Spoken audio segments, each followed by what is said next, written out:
Pais poderão trabalhar menos horas até que o filho complete 12 anos.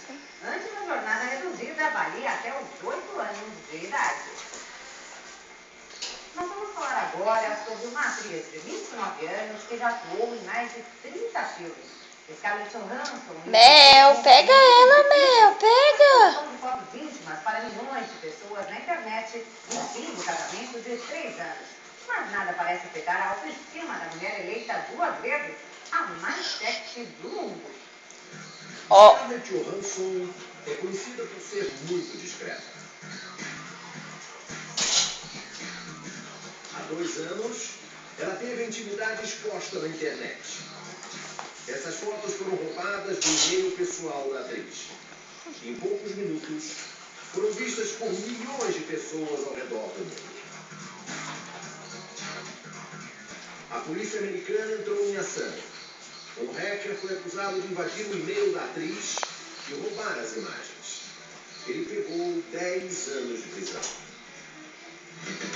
Ah, Les cansou. Ih, não. Scarlett completou 29 anos.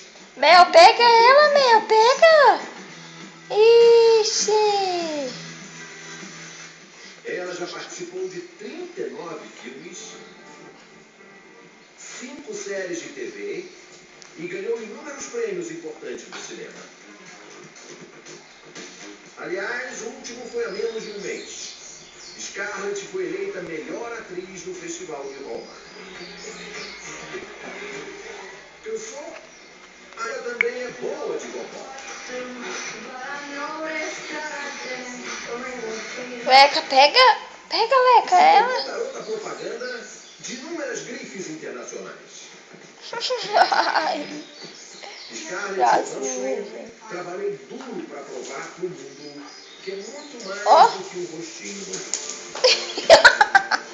A trajetória dela começou lá atrás, quando ainda era uma menina. Scarlett Ingrid Johansson nasceu em Nova York, nos Estados Unidos. O amor pelo cinema começou dentro de casa. Scarlett ganhou esse nome em homenagem à personagem principal do filme